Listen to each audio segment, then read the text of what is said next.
అధికారమే లక్ష్యంగా బీజేపీ పావులు కదుపుతోంది. శ్రావణ మాసంలో చేరికలకు రంగం సిద్ధం చేస్తోంది. ఆపరేషన్ ఆకర్ష్లో భాగంగా మాజీ ముఖ్యమంత్రిదే కీ రోల్ కాబోతుందని తెలుస్తోంది. 3 దశల్లో చేరికలుంటాయని బీజేపీ వర్గాలు వెల్లడించాయి. ప్రత్యర్థులకు చెక్ పెట్టేందుకు తెలంగాణ బీజేపీ నేతలు వ్యూహాలు రచిస్తున్నారు. త్వరలో బీజేపీలోకి 15 మంది మాజీ ఎమ్మెల్యేలు చేరనున్నారని సమాచారం.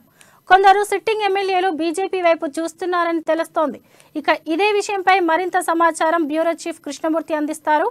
రాష్ట్రంలో ఎన్నికల వేడి రోజుకు పెరుగుతూ ఉన్నది. ఈ నేపథ్యంలో బీఆర్ఎస్, కాంగ్రెస్ పార్టీలు ఇప్పటికే తమ అభ్యర్థుల విషయంలో కొంత స్పష్టతకు వచ్చినప్పటికీ బీజేపీలో కొంతకాలంగా నెలకొన్నటువంటి పరిస్థితుల నేపథ్యంలో ఇప్పుడిప్పుడే ఆ పార్టీ కూడా ఎన్నికలకు సమాయత్తం అవుతూ ఉన్నది.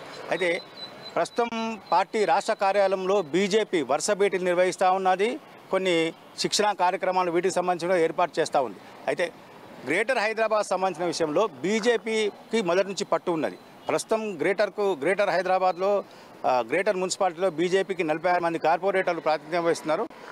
గత ఎన్నికలను అంటే గత మున్సిపాల్ గ్రేటర్ హైదరాబాద్ ఎన్నికలను దృష్టిలో పెట్టుకున్నటువంటి బీజేపీ పార్టీ బలాబలాన్ని బేరీజు వేసుకుని అభ్యర్థుల విషయంలో కొంత నిర్ణయం తీసుకునే అవకాశాలు కనిపిస్తూ ఉన్నాయి.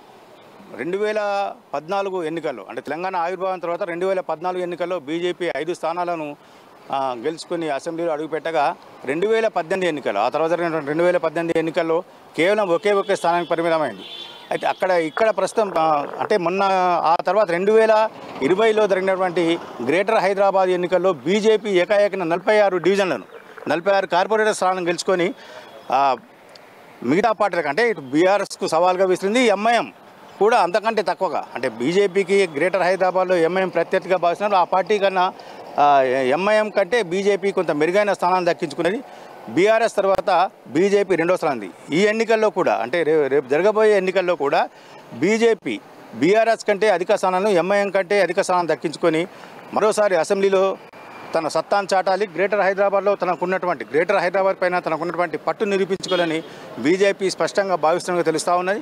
ఇందుకు సంబంధించి గత ఎన్నికల్లో అసెంబ్లీ ఎన్నికల్లో పోటీ చేసినటువంటి అంబర్పేట నుంచి పోటీ చేసినటువంటి కిషన్ రెడ్డి ఓటమి పాలైనాక ఆ తర్వాత సికింద్రాబాద్ పార్లమెంట్ నుంచి ఎంపీగా గెలిచారు. ఇప్పుడు ప్రస్తుతం కేంద్ర మంత్రిగా ఉన్నారు. ఇప్పుడు రాష్ట్ర అధ్యక్ష పదవిని కూడా ఆయన చేపట్టారు. ఈ నేపథ్యంలో బీజేపీకి సంబంధించిన విషయంలో కొంతవరకు ఖైరతాబాద్ విషయంలో చింతల రామచంద్రరెడ్డి పోటీ పడుతుంటే మరోసారి గోషామాల్ నుంచి తనకు టికెట్ కావాలంటూ సస్పెన్షన్లో ఉన్నటువంటి ఎమ్మెల్యే రాజాసింగ్ కూడా కొంత ప్రయత్నం చేస్తూ ఉన్నారు. అదేవిధంగా ఉప్పల్ నియోజకవర్గం నుంచి గతంలో ప్రాతినిధ్యం వహించినటువంటి ఎన్వీఎస్ఎస్ ప్రభాకర్ ఈ రకంగా చూస్తుంటే ఇటు ముషిరాబాద్ నుంచి డాక్టర్ కె లక్ష్మణ్ వీళ్ళందరూ కూడా మరోసారి తమ టికెట్లు కావాలని కోరుతున్నారు. అంటే లక్ష్మణ్ ఈసారి నుంచి పోటీ చేస్తారా లేదా అనే విషయంలో కొంత స్పష్టత రావాల్సిన అవసరం ఉంది. ఆయన ప్రస్తుతం రాజ్యసభ సభ్యుడిగా ఉన్న నేపథ్యంలో బీజేపీ ఆయనకు టికెట్ ఇస్తుందా లేకపోతే వేరే అభ్యర్థి ఉందా? అయితే ఇక్కడ చాలామంది కార్పొరేటర్లు 46 మంది కార్పొరేటర్లు చాలామంది ఇప్పుడు ఎమ్మెల్యే టికెట్ తమకు కావాలి, తాము కూడా పోటీ చేస్తామని చెప్పేసి వారు కోరుతున్న నేపథ్యంలో బీజేపీ గ్రేటర్ పైన ప్రత్యేక దృష్టి కేంద్రీకరించి తనకున్న పట్టు నిరూపిస్తూ ఉంది.